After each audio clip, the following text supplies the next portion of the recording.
Daniel Smith is going to get us annexed. Perfect. And then you won't have any rights. Fuck yeah. Don't touch me. Don't touch me. Don't touch me.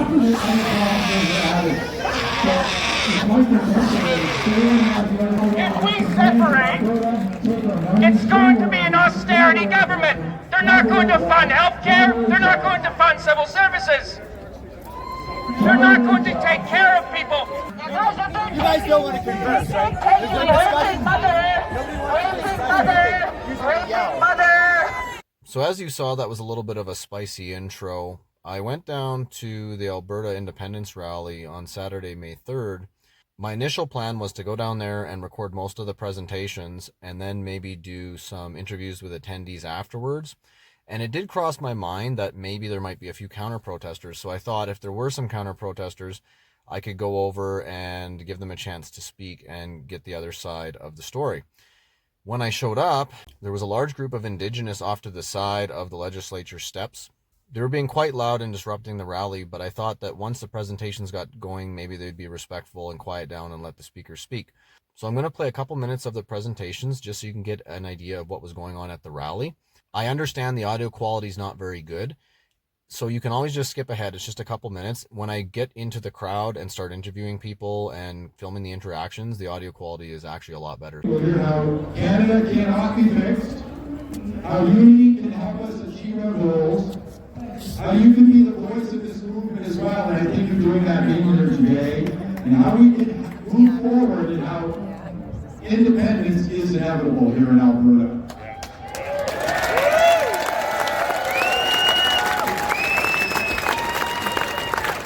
I identify as an Albertan, I am a Calgarian second, and that's it, folks. I am an Albertan. National Post, Carney must prioritize quelling Western discontent. National Post, Alberta unites once again against the left. CBC.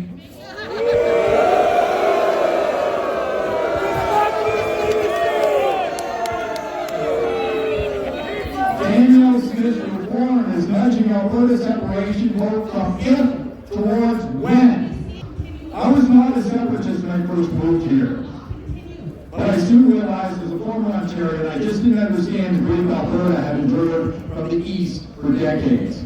While being aware of the National Energy Program, I really didn't know the lingering effect it had on Albertans in our province until I became an Albertan myself. After the election on Monday, you may be fully aware of how ignorant Easterners are of Alberta's plight. I'm not saying they're stupid, but they are ignorant. We are not whining. We are not complainers. We are not like the child that takes the ball home when he doesn't get his way. We are self-sufficient. We are hardworking. We are generous people, and we are fed up.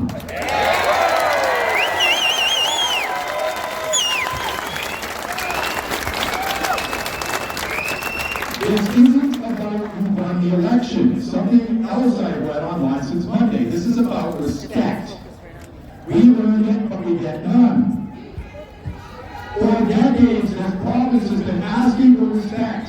In 1987, Preston Manning started the Reform Party with the saying, "The West wants in." We never got there, and almost 40 years have now passed. Mr. Manning probably read the room a few weeks ago and wrote that Alberta separatism would rise if the Liberals won the election. But this movement would have progressed whatever party came out on top. There is always another government around the corner that's hostile to Alberta and the West. So if you saw in the intro there was that Indigenous woman screaming, I wanted to play the full clip of that just so that I'm not being accused of misrepresenting what was going on or sensationalizing things. So I'm going to actually play the full clip of what was happening. At the point where this happened, I had worked my way over towards the counter-protesters, and I was kind of in the middle of the crowd. I was still trying to film the presentation, and I was actually interested in what they were saying. And then this woman behind me started screaming. I didn't hear what she said initially, but after I started doing the editing, I was able to see what had actually happened before the screaming started. So I'll let her do the talking, and then after that, we'll just go into the candid shots that I took. I don't think I need to add additional commentary to the rest of the video. For Queen Victoria, not only other king or queen, but Queen Victoria. The ancestors have told me something. And I need to follow through. North America. The ancestors said, show them what a woman sounds like that's designed for being 3 provinces. Show them what a Nova woman Scotia, sounds New like Brunswick, that's and being Canada. raped. Show them. That's Let all them that the hear French what a North woman America sounds was like. designed to do. An Indigenous And I woman have to sounds say, like. it wasn't And about I after please that. warn It did work at those the who are time. triggered by what Because I'm going to those do. 3 areas were together in what they wanted. They could communicate properly and they followed the fair representation. But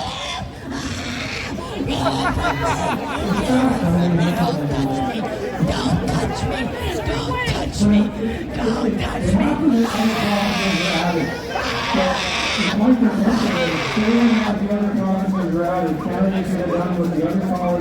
This is what you're doing to the heart of the nation. The most dangerous nation for East Indians. You better be ready for them, because they're not going to take anything from you. You're going to be overpowered for the East Indians, because they're our big brothers, and they're going to come take over and give us back what we owe. We set the West once in. What did we get? Silence. Walk away from Now them. I am here Keep up to the tell air you on our province. we want out. He doesn't need to be here. This is not a partnership. This is not fearless. This is servitude. You cannot take this land Why? no matter how much you Because try. our success You're gonna waste makes your them own nervous. taxpayer dollars on Because nothing. our prosperity You're threatens gonna their lose it control. already. Because when Why are you Alberta wasting your thrives, time? we You're prove they'll meet their needs.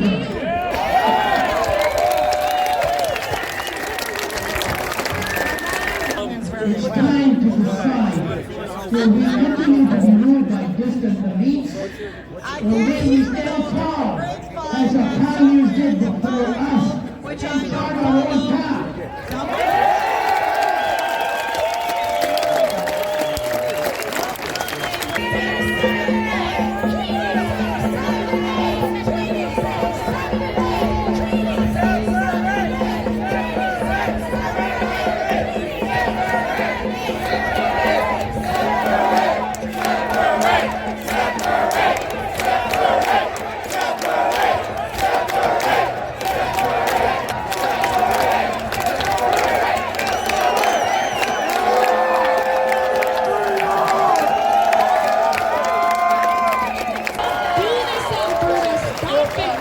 I want you guys to see And this. it's I didn't want to discuss this Gary topic. Show.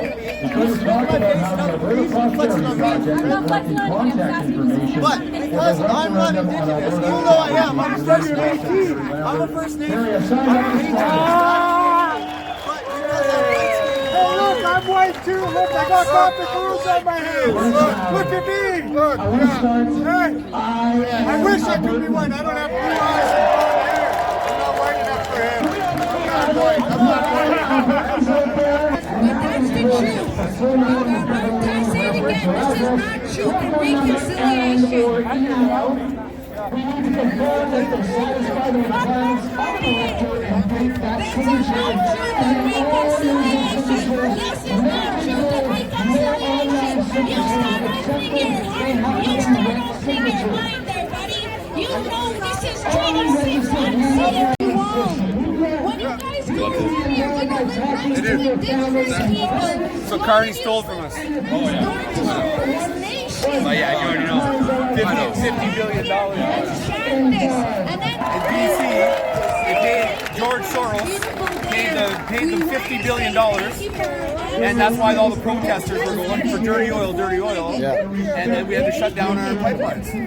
Now look, what do you think? Do you think they're out here for free? No, Probably not. I think lowering the bar for a referendum is actually counterproductive, because I think that if you're struggling to get 20% of Albertans on board What is in good all the about our districts, land? or 2/3 of the districts, then So immigrant, why go home. put the government time, money, and resources towards addressing this question when it could be addressing the questions of cost of living, cost of housing, like their wealth inequality and just the general, I mean, the opioid crisis, the hopelessness in our society that I think comes from the result of people not feeling like they have a hope of a happy life. They don't feel like they have hope to derive their food and clean water from the land, or to have a safe place to raise their children and learn from their elders. And they feel that disconnection from the culture, and feel that there's a lot of softness in government at the expense of strength and strong values.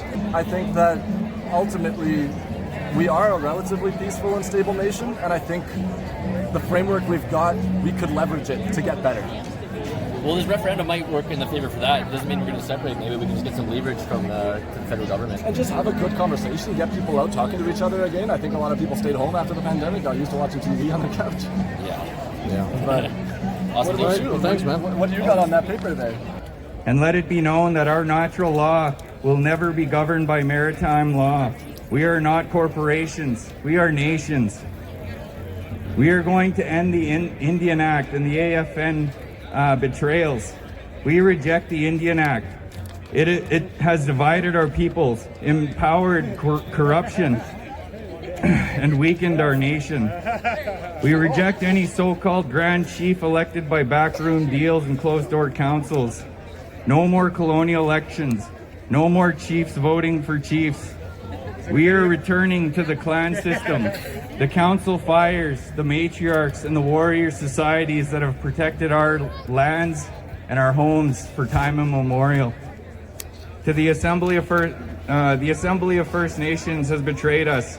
It has acted without consent of our people and must be held accountable for political treason. We demand that the RCMP uphold the law, even when that law exposes the corruption within Indigenous Services Canada. We call for a national Indigenous financial crimes unit, investigations into fraud, nepotism, abuse, and protection for whistleblowers and elders who speak the truth. The law must serve the people, not colonial institutions. For one, my stance is on things. I think our system is broken federally and provincially. We don't get enough representation. It's overly centralized in Ottawa. I believe in proportional representation and reform of the Senate so that we have elected Senate members similar to how we do with the House of Commons. Because having half your government appointed by the last two parties for 158 years, they've kept a monopoly on power. It's a bifocal system. It's not working. It is a colonialist overture left over that's not helping Albertans, it's not helping Indigenous, it's screwed over so many people. There is rightful anger on both sides here.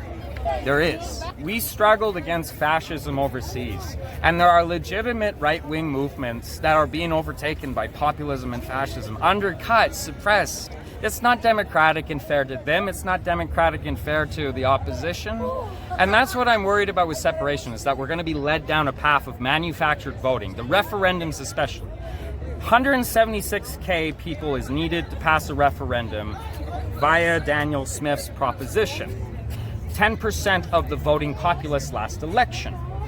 Previously, barring that, referendums require 2/3 majority of a population of this province. And that's for good reason, because that's a constitutional level of change and policy enactment. You're telling me that not only can I get 176,000 petitions signed and then approach the government with it, who Daniel Smith will cherry pick groups and put others into boxes, absolutely. The truth is both. We cannot trust this first past the post system in both our provincial level and our federal level. We need to drastically change it. If you want my honest opinion, I don't hate the separatists here. I might look askew at some people waving American flags. That's a little bit much for me. And I thought that was unnecessary as well. yeah, come on. If you want a sovereign Alberta, don't be a complete bitch about it. Own up and want your own country for your own country. Don't go over to the States. That's just serving another master. Come on. My summary is this. Daniel Smith is an austerity capitalist who doesn't care about you, doesn't care about Albertan rights and sovereignty. If we secede under her especially, we will become an oil state under Trump. We will not have voting rights. We will be a giant Puerto Rico. And that does not sound appealing to me. Puerto Rico's been struggling to get any sort of voting rights or any sort of representation for decades. You think that he's going to give a shit about Alberta and subsequent U.S. presidents? I don't think so. Washington has a very bad rep as it is, worse than Ottawa. And Ottawa's already crap. You want to go to Washington instead? That's where I say. That's where I leave you with. If the tables were turned and the natives were doing a legislative speech here or rally, and we set up over there, they would definitely oust us. And they're allowed to do that. Everything is fine. Everything is kosher. We have to listen to them yapping while intelligent people were talking. Yeah, they ruined the entire presentation. I couldn't hear anything. I could. Yeah. But some of their statements were so funny, it was good for a laugh, if nothing else. They did some funny things. Yeah. That's about really all I can add, other than Alberta first. Let's Woo! Canada. I don't know who you're recording with or who you're with, but CTV's over there fucking saying that tensions are high. I got her on camera, so I scanned around. Tensions are high. Thank you. Maybe we should. Okay. Yeah, we just keeps taking different takes. So I don't know. we recorded a few incidents earlier today. Okay. Yeah, they're obviously going to spin it, make it look like it's a bunch of racism. Oh yeah. Yeah, I know. I literally got her like tensions are high. It's like tensions are not high. Like, Tensions are high. People are separated more than ever. oh yeah. Yeah. So what I think, and this election has shown us, is that Alberta is just too culturally different from the east. It's just, we don't have a choice. We gotta go. I agree. Yeah, I feel like they might have rigged it too a bit. Oh, well, unfortunately they have some control over like the media that they took the Trump thing and just ran with it. And They also funded it with $150 million about a month ago, and then it's sad. It's sad. Yeah, used to be like super populated. Yeah, me too. yeah, and it sounds like Elections Canada was kind of paid off too. Some of that weird stuff with the ballot. Well, that's why I didn't vote pre-vote. I should know. Yeah, it gives them more time to mess with the vote. Exactly. I didn't trust them with I don't trust them with my vote for a couple hours. Yeah, I won't make that mistake again. We have to build our own system, and it's exciting. We can build our own country. Yeah. But like, choose as people. We can choose like. everybody talks about like the economic part of it, and like to me, it's like if we can make our own constitution from scratch, absolutely. and we can like get rid of a lot of the crap that Canada has, like a real constitution. Yeah, a real. Not the charter rights. Yeah, that's not worth the fucking. With actual free speech rights, with actual property rights, like everything, absolutely. right? That's exciting. Like, vote for your Senate. Yeah. Vote for your judges. You know, with a bunch of corrupt judges. Have some accountability. Do I have anything? Do you have anything you'd like to say? Putting you on the spot here. Well, I think it's a great opportunity. I think I've been here for 13 years. I've spoken to people who've been here, for 40 years. They've been waiting for this opportunity to come.